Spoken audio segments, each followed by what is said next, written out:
Well, it's been a minute, hasn't it? Welcome back. Where we last left off, we were slowly making our way through the LUV components. And we're slowly moseying our way over to the fusion reactor. We've got our beautiful assembly line automated and space for 4 more, which we might fill up eventually. We made ourselves some new drip, which makes us extra speedy. In today's episode, I'm planning on slowly working my way through the naquadah chain, and hopefully we can get through that. We're going to automate naquadah doped silicon bulls. That's just an easy pattern recipe to set up. We are going to get trinium. That's part of the process of the naquadah chain. We'll also get naquadah alloy, and hopefully with that, we're going to be able to make the fusion reactor this episode. And with europium, we'll be able to get crystal CPUs and all the way down to the ultimate voltage CPU here. This is going to require a lot of nested crafting here. We're going to need the research station, a data orb as well, and then we have to make, well, these components aren't actually that bad to make, but it's just going to take a lot.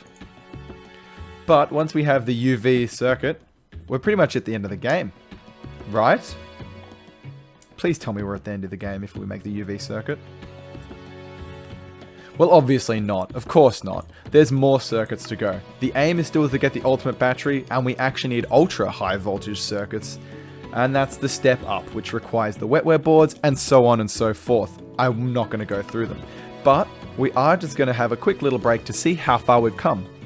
We're on episode 12 now, I believe, and we're already through down to the ZPM circuits. We've got 3 more coils to make. We have 3 more ingots to unlock. A few more batteries to unlock as well, of course, but I think on the whole we're making really good time. So as we saw at the end of the last episode, we have the space ready for the new naquadah line. We need to make a few more multi-blocks, 2 multi-block centrifuges, some distillation towers, 4 blast furnace, 4 chemical reactors, and a large electrolyzer. But once we have this all set up, plugging it in should be really easy. It's just a bunch of applied energistics components. And once we finish the naquadah chain, we should be able to move on to the fusion reactor. But we'll see. With that all being said, let's start this grind.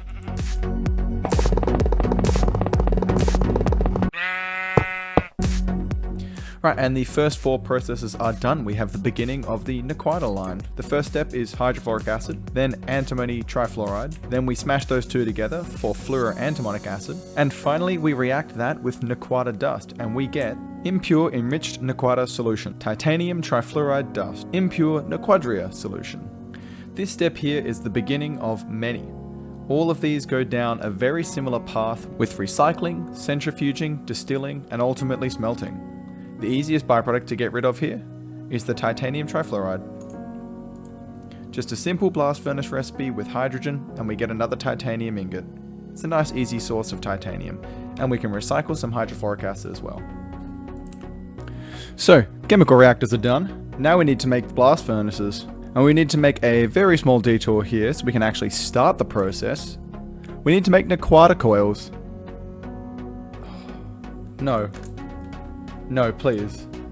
No, please. No. Oh my god, this is actually agony right now. Why can't I go up? No. You bastard. No. And after a lot of waiting, the assembly machine is done. Recipes encoded. Let's see if we can request. By my calculations, I need 52 coils. Oh, look at that. That's actually not that bad.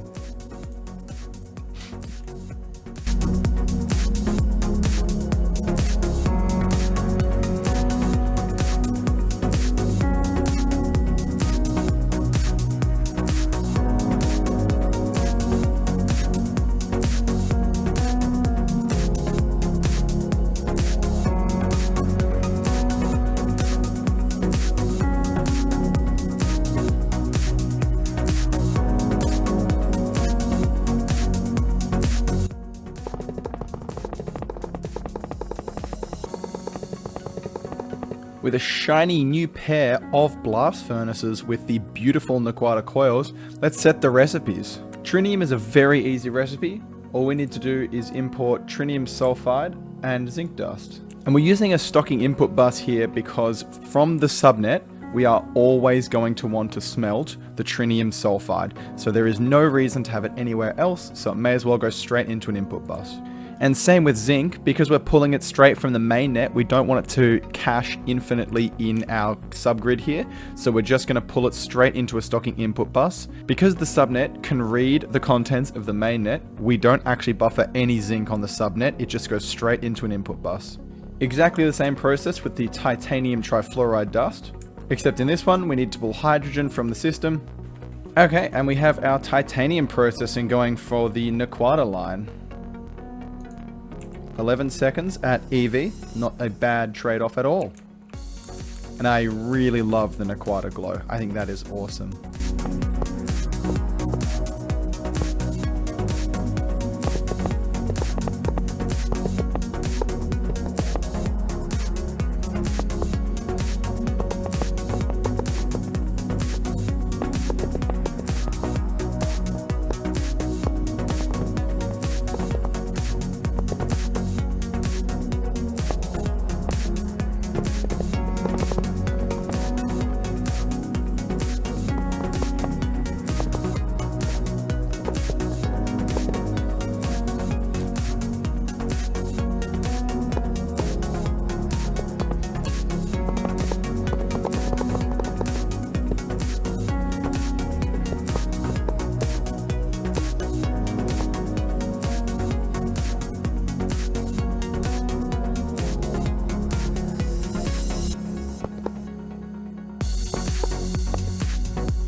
Well, we've got most of the machinery all set up. We have our 2 distillation towers. We've changed down to 1 centrifuge just for looks, the multi-block electrolyzer, and the 2 mixers which are ready to go. We've actually set the filters for the first centrifuge. So the first step after the chemical reaction of fluoroantimonic acid and naquadah is to go through impure and the impure solutions. No. The next step after the naquadah processing is to centrifuge the impure solutions. First one, the enriched naquadah, will be getting us trinium, which will be sent straight through the blast furnace, antimony trifluoride to be recycled, and then will give us enriched naquadah solution. We'll mix that with sulfuric acid to get acidic enriched naquadah solution. Then we'll centrifuge that again to get enriched naquadah sulfate and the waste, as well as a little bit of fluorine gas. We then distillation tower the waste to get some barium, sulfuric acid, and the solutions back again, and then we can recycle these. As long as we make sure we have storage buses on the distillation tower, I don't foresee any blockage. So let's do the first bit of maintenance and get the second step going. Okay, out is 4,000 liters of enriched naquadah solution. Well, we've had our first backup, which is a problem that I didn't foresee happening so quickly. I'm using ME output hatches just to save on the FPS, but there is no storage location for these solutions here, so they can't just go straight into an interface. So I think I'll make a 1K fluid storage cell so that the fluids can go into the system and then be immediately pulled back out. So we have our fluid storage cell now. I do want to actually partition it to only allow the, they are these ones, the enriched solution and the naquadah solution. So enriched solution and the naquadah solution. These two will go onto the fluid cell so that they can be taken out and then put back in when we're needed. And so now this should unclog this bottleneck, and the 2 mixers right here should activate. There we go, they got filled. The mixers have now received exactly what they need to. And we make our acidic enriched naquadah solution, which we have, this is the enriched naquadah, so let's actually partition that to those, extract only, partition,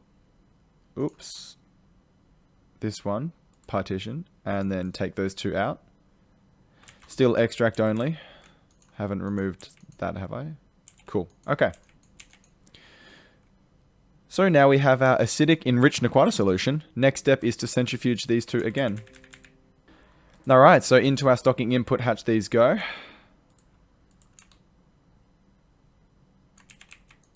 And these are much quicker. So now we're back. Now we have naquadah waste, fluorine gas, and enriched naquadah waste. And because of that ME stocking output bus, again, we're going to add in the enriched wastes, the naquadah waste, and fluorine gas. And because these will be used elsewhere on the system, this cell will never fill up. It's just going to act as a temporary storage location. Alright, we'll see it will immediately fill up, and this should clear. Brilliant. And now fluorine gas has immediately been taken out of that, as you can see with only 2. Ah, there we go, look at that. We only have the waste. And so into the first distillery, we'll put the enriched naquadah waste, because this is the only spot it'll ever be needed. It can go in. We'll do maintenance. 4 seconds at IV. And we'll see our outputs. Okay, so that's the chance output. No void, so we get sulfuric acid, we get the enriched naquadah solution, and we get naquadah solution. So let's place... yeah.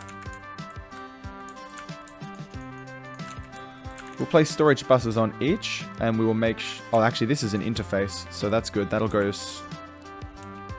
that's not... oh, yeah, that'll go into the system. That's totally fine. So put extract only, so that we're not worried about that. And now we'll just connect this up to the network. And we should see...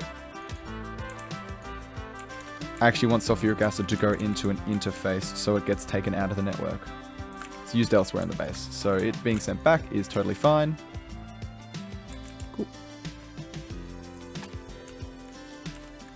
And then to export sulfuric acid back, like we're exporting hydrogen here, we have a fluid storage bus on high priority. And we'll make sure that the sulfuric acid, the only available storage location, is this interface, which will send it straight back into mainnet, so it'll get sent back into the fluid tanks. And let's just check. No sulfuric acid. Beautiful. Whereas these two here, oh, look at that. It's already been taken back into the mixers. So we've already started recycling. And then we can bring in the naquadah waste into this distillation tower, provide it with maintenance. Easy peasy. We have sulfuric acid again, naquadah solution, and the enriched naquadah solution. So we'll do interface for sulfuric acid and 2 extract only storage buses.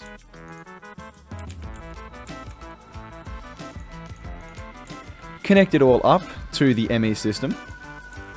Sulfuric acid has been exported. The naquadah solution has gone back into the mixer. The acidics will go into the centrifuge, and we can see that they go very quickly, which is nice. And then the distillation tower again. So this process is pretty much done now. We have the naquadah line fully set up for what we can now. We actually have to wait for 256 trinium. So we have to run this for quite a while, so that we can get the sets of trinium coils here for naquadah and enriched naquadah. And I know that one of these doesn't require trinium coils, but I may as well just wall share to save on the coils anyway. I also forgot to export hot titanium from this system, as that's one of the byproducts. And with naquadah checked off, I think it's time we start progressing through LUV. We're going to try and make some naquadah alloy. Ooh. Some LUV energy hatches. Ooh. And maybe even work on some ultra high power integrated circuits. These silly things. Well, we can immediately start on the LUV energy hatch. All I have to do is just press craft. And it should be done in 4 years maybe. Naquadah alloy is just as simple. All we have to do is just request it. Ooh, do I really want to consume 250 trinium? I don't think I do. Or...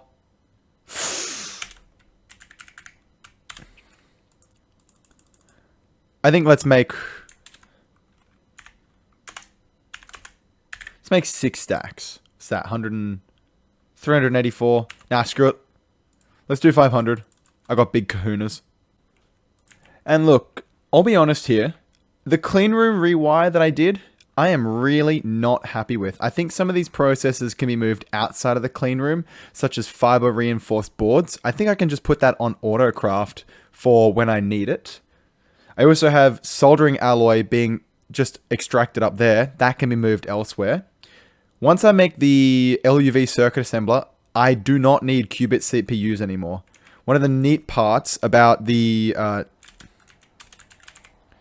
ASOC, which we'll get access to very shortly, and I mean, well, this is the ZPM circuit assembler, so we can't do this yet.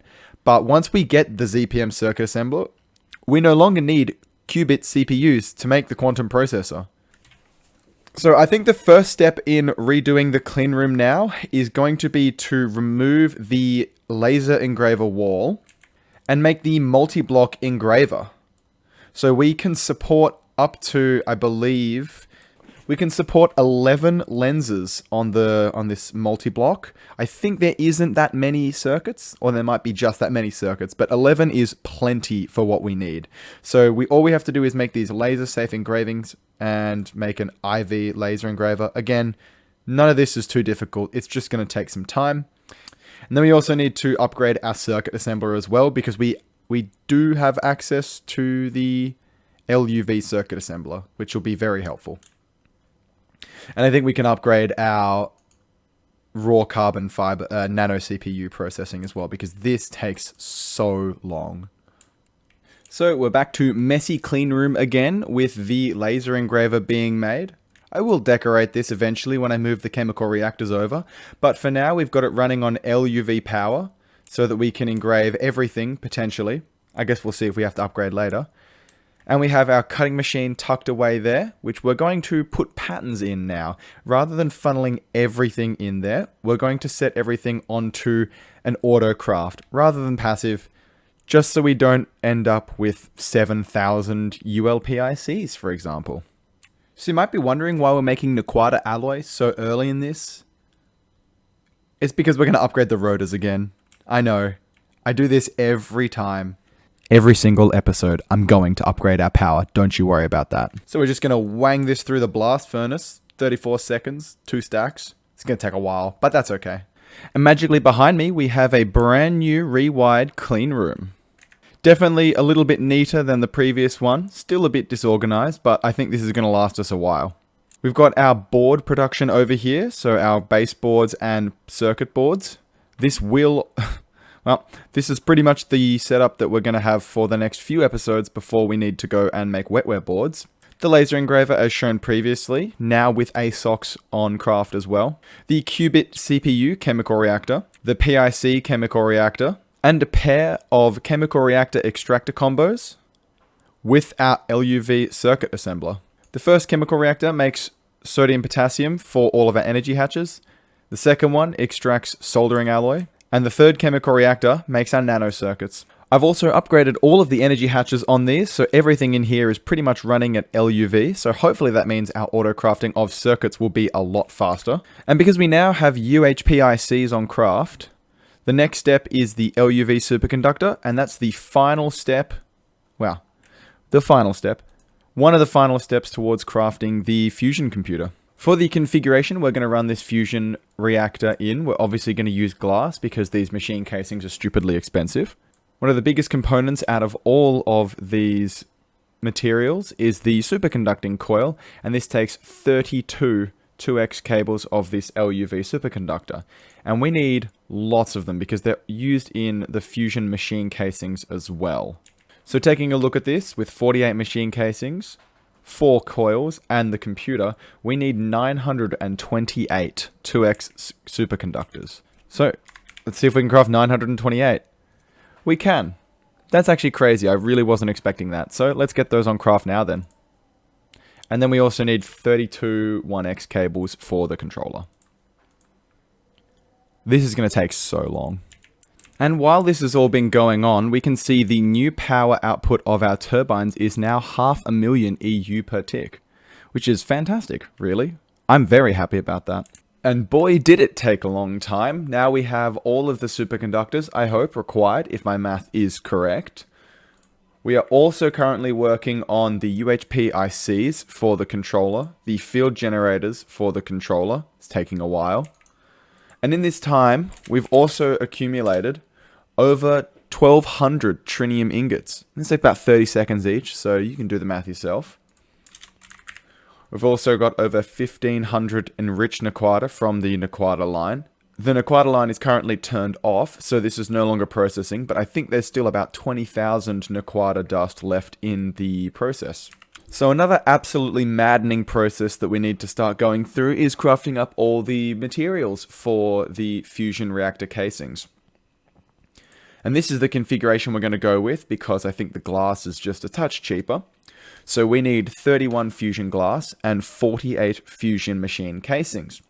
And each one of these requires 4 iridium neutron reflectors. So we go through these and we see we need ruidite, double beryllium plates and tungsten carbide, as well as a lot of tin alloy.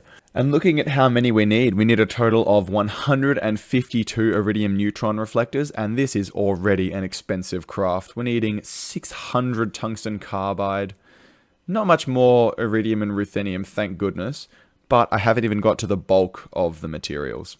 So if you've been paying attention, iridium neutron reflectors require 4,608 tin alloy, and having a quick look at the math here, that is 32 ingots of tin alloy, and we need 152 of these, which means we need 4,864 ingots of tin alloy, and we need to extract it all into fluid and put it all through the assembler.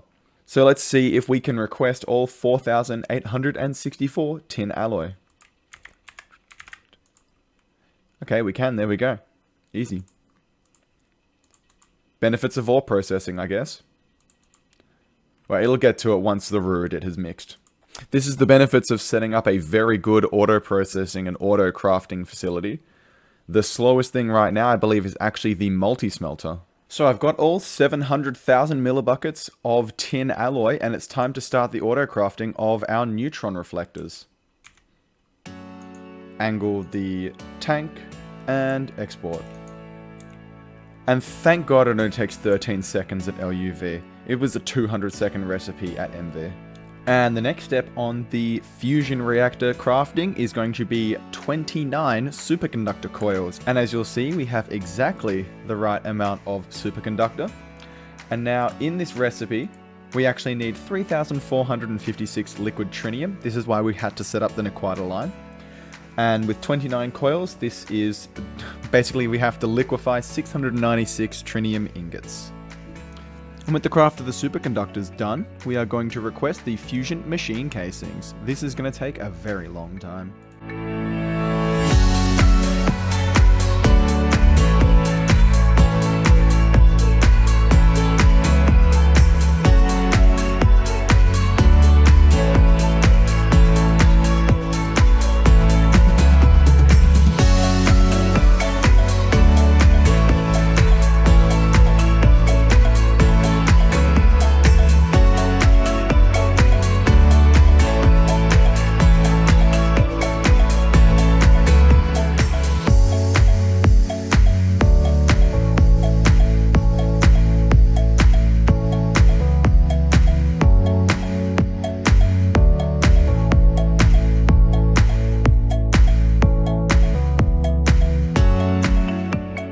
So it's taken a gargantuan amount of time to accrue all these materials, but we finally have all the resources required for the fusion reactor.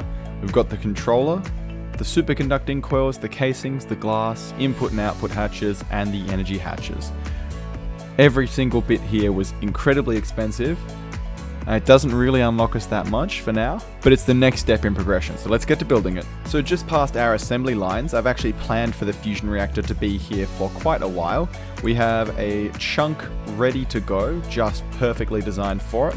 The power spine runs directly underneath, and it sits, just around here in our base. It's not very well connected to power, but the plan is that I'm going to put plasma turbines here and eventually run a fusion reactor purely for power. Okay, bottom layer is done. Now let's speed this up.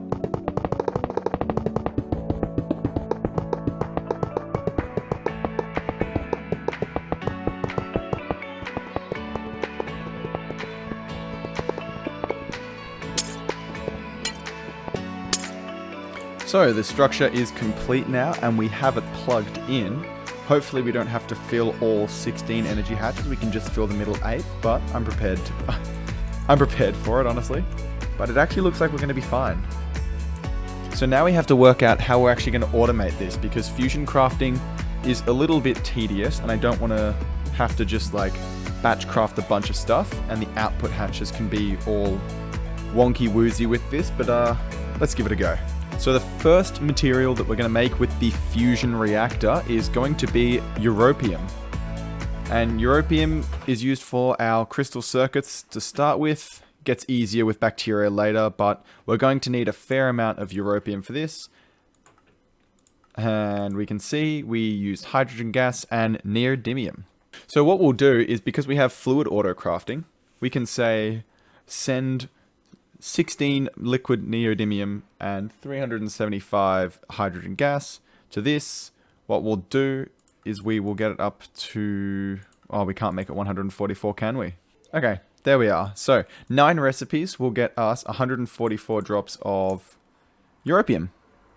Very handy. And what we'll do is, because we have hydrogen gas already, we're going to set a pattern to make liquid neodymium, which, because we have ingots of it, we'll just send liquid neodymium through an extractor and we'll get drops of liquid neodymium. We'll just need to deal with this in a very creative way. And creative we are. So what we will do is we will send, our advanced extractor will send straight into a super tank behind it. We will then grab out a storage bus with extract only here. And then what we can do is we can place an interface on top, place in the liquid neodymium pattern, so it will request an ingot. The ingot will be sent into there, and then back there, back behind the... So in the interface, we place our liquid... In the interface, we place our ingot to liquid recipe, so it'll send the ingot down into the extractor. The extractor will melt it down, give us the liquid, and send it into the super tank. And then the super tank will send it into the AE system, so it'll be connected through this really yucky wiring there into a super tank behind there. And now all we have to do is pick an interface. Sorry, pick a fluid hatch, dual interface, pattern, and then we need to bring the applied energistics cable over, attached up, and now we can request the europium. Okay, so now we'll get another super tank, because we're just going to batch craft here. We'll get a storage bus so that it can detect it that it's come into the energistics system. And I've done it again. Extract only. We will extract...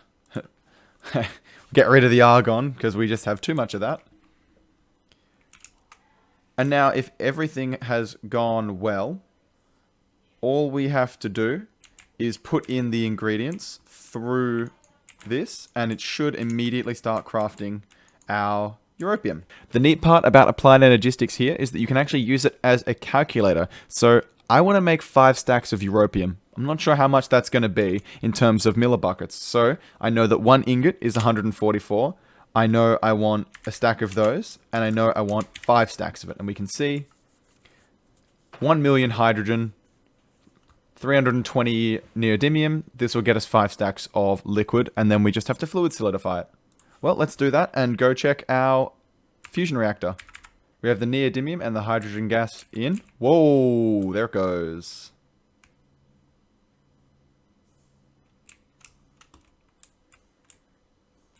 That is sick. Okay, so we have europium now. I think that's pretty sick.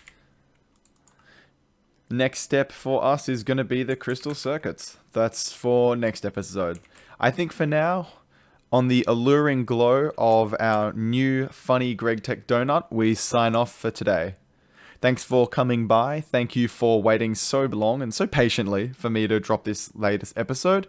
It's taken a little bit longer because of how long it took to get this stupid components for this machine. But next episode, we're going to use it. We're going to use the europium. We're going to set this up to basically be passive for us for europium. And we're going to continue to expand. Lots to cover. We actually have to go through the crystal circuits, and we have to start looking into research stations. So much more to go. Even though these quests look to get shorter and shorter, these are actually getting longer and longer and longer. But With that all being said, thank you for coming by, and I'll see you next time. Bye!